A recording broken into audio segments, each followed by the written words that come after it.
Grabe ang transformation from this to this.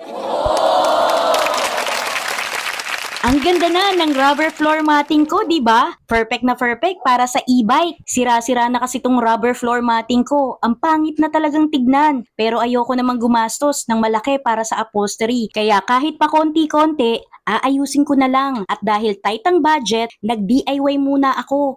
Ang mura lang nito, besh, kesa naman bibili ka pa sa labas. 150 pesos lang, naka-free shipping pa. Ang ganda pa ng design, di ba? Super tibay, waterproof, dustproof, anti-slip, at shock absorbing pa. Perfect para sa e-bike, tricycle, car, bahay, even workshop and garage. Besh, hindi to gawa sa recycle na rubber. Kaya odorless, hindi mabaho at masakit sa ulo ang amoy. Fire retardant pa at super daling linisin. Kaya naman kung bet mo din, ilalagay ko sa comment section ng link or click my yellow basket para maka-order. Bye!